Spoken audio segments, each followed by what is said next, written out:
The mention of Maserati conjures varied images among historians, specialists, and enthusiasts alike. For some, it evokes memories of the pioneering Mille Miglia races in Brescia, where the Maserati brothers, Alfieri, Ernesto, and Ettore, crafted and piloted some of the era's finest racing cars.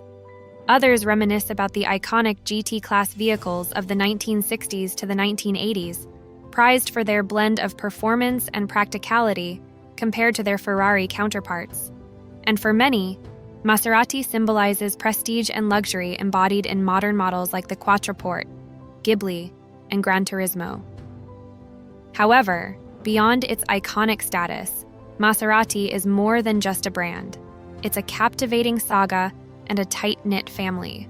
The story traces back to Rudolf Maserati, a locomotive driver who, in 1880, married Carolina Lossi, and eventually became the father of 7 sons.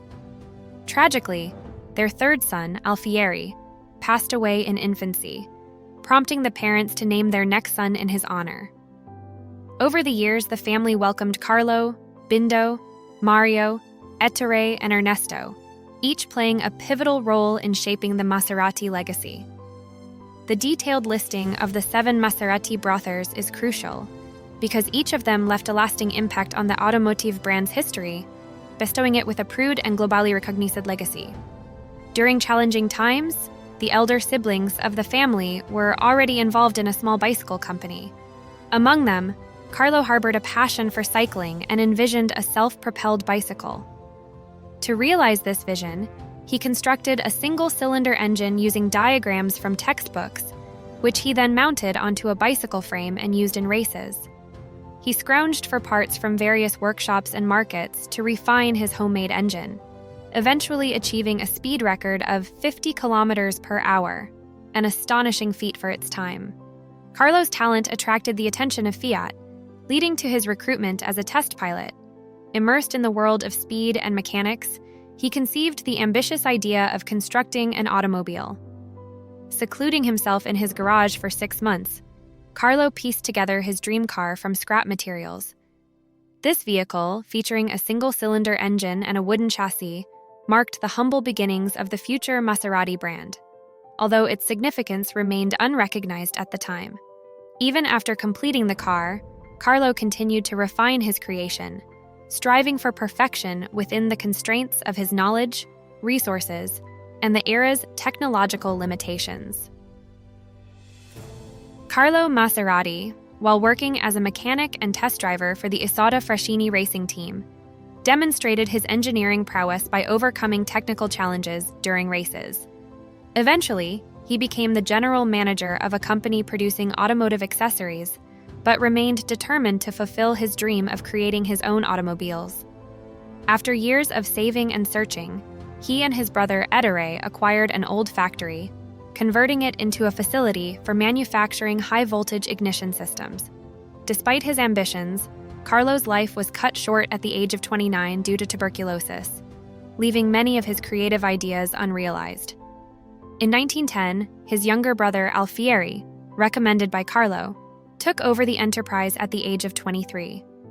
Alfieri had honed his mechanical skills at Isotta Fraschini and gained racing experience, even competing in the Grand Prix of miniature cars in 1908. Despite setbacks, such as a carburetor failure during the race, Alfieri's determination laid the foundation for the next chapter of the company's history. Bindo and Ettore Maserati joined Isotta Fraschini, while Alfieri worked as a mechanic and racer. In 1912, Alfieri became head of customer service at Isotta Fraschini, fostering his organizational skills and inspiring the founding of Società Anonima Officine Alfieri Maserati in 1914. World War I interrupted their plans, with Alfieri, Bindo, and Ettore serving, leaving Ernesto to manage the office. After the war, the brothers resumed their business. In 1925, they acquired Diatto 30 automobiles, leading to the creation of the Isotta Tipo 26 and its variants.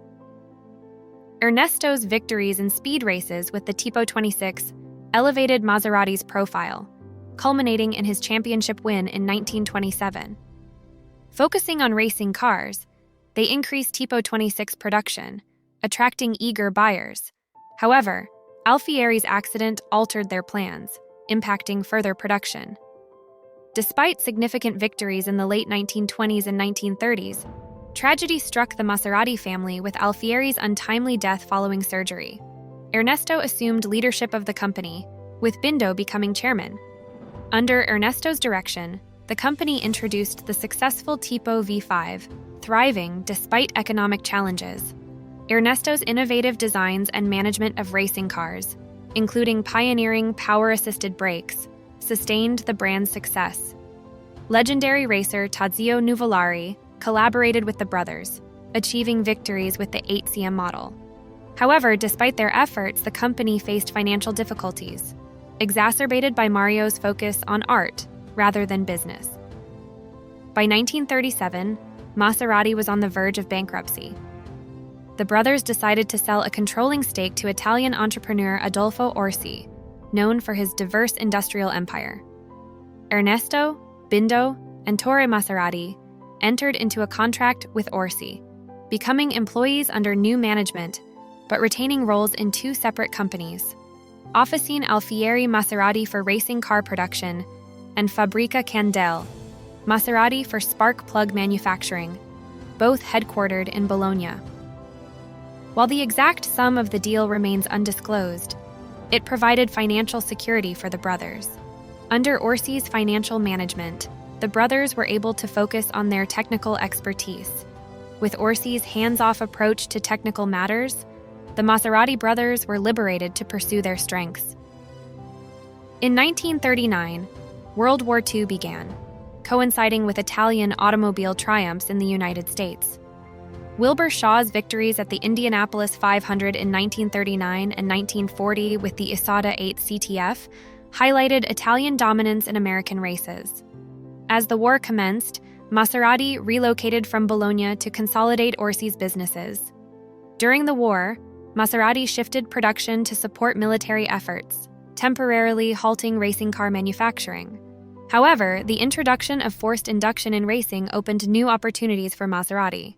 In 1954, the Maserati 250F claimed victory in Formula One races in Argentina. Fangio's 1957 World Championship win, powered by the reliable six-cylinder engine of the 250F, marked Maserati's pinnacle in Formula One, securing their last World Championship title. In 1958, the Orsi Group announced Maserati's withdrawal from motorsports, redirecting efforts toward the production of serial road cars. This strategic shift led to the development of two highly successful models. The first, the Maserati 3500 GT, marked the company's entry into family-oriented models and pioneered the use of fuel injection in Italy. Chief engineer Giulio Alfieri, renowned for his contributions to Maserati's racing and road cars, led its development. Designed by Touring Milan, the car featured a four-seater two-door sports coupe body, later offered in a Spider variant. Touring's innovative lightweight construction techniques maintained the car's quality and design integrity. Production lasted until 1964, with 1983 units sold. The 3500 GT attracted high-profile buyers, including Prince Rainier III of Monaco, Anthony Quinn, and Albert Sordi. The success of the 3500 GT helped Maserati recover from industry challenges. Despite doubts about profitability, the company's stock of V8 engines, such as the 450s, inspired the creation of the 5000 GT automobile. In 1959, the Maserati 5000 GT debuted at the Turin Motor Show, boasting exceptional speed capabilities.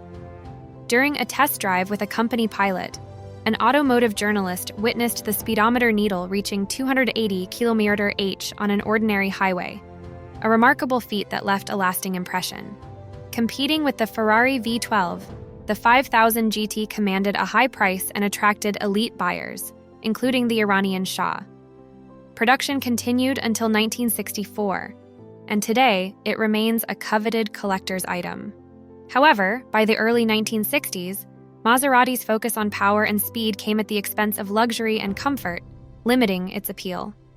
To broaden its customer base, Maserati introduced improved high-speed sedans like the Sebring, Mistral and Quattroporte, combining performance with luxury comparable to Rolls-Royce and Bentley. Despite their success, the Orsi brothers' reluctance to continue car manufacturing led to the sale of Maserati to Citroën in 1968 for $54 million. Under the guidance of designer and racing driver Alejandro de Tomaso, Maserati refocused on premium car production. The introduction of the Quattroporte and Chamal, featuring V8 engines and named after famous wins, rejuvenated the brand's image. Fiat acquired over 90% of Maserati's shares from 1993 to 1995, further solidifying its position within the Fiat Group. In 1994, under Fiat's leadership, Maserati unveiled the new Quattroporte, featuring a biturbo engine and designed by Gandini. The same year saw the creation of the Ghibli Cup sports car, setting a world record for the highest power output per liter of engine displacement. In 1997, Fiat transferred Maserati's car production to Ferrari, initiating a successful collaboration until 2005. The partnership aimed to produce high-class Grand Tourer cars with luxurious and aggressive designs, leading to the development of successful models, despite financial challenges. With Ferrari's support, Maserati introduced the 3200 GT Coupe, initially named Mistral, which became a formidable competitor in the late 90s supercar market. This model marked the end of Maserati's reliance on modified Turbo Series engines. In 2011, Maserati showcased its first crossover concept, the Kuban, signaling a commitment to technological advancement and environmental responsibility. By 2020, all Maserati models had transitioned to hybrid or electric powertrains. In terms of sales, Maserati sold 3648 cars in 2014. The production of the Levante crossover commenced in the first half of 2016, marking Maserati's foray into the SUV market. Maserati has expanded its focus to include the development of autonomous technologies. Despite employing only 1,411 people at its factory in Italy, Maserati remains a prominent automotive brand. Operating as a joint stock company headquartered in Modena, Italy, Maserati is owned by Stellantis NV, a multinational automotive corporation formed in 2021 through the merger of Fiat Chrysler Automobiles and Group PSA. Stellantis NV oversees 14 automotive brands, including Maserati, showcasing the brand's journey from its founding in 1914 to becoming part of a diverse automotive conglomerate. While the founding family no longer has any connection to the company, history recognizes their contributions to creating the iconic Maserati automobiles. That's about all I wanted to share today. I hope I haven't tired you too much. I'd appreciate it if you could support the video with a like. Take care of yourself until next time. Goodbye.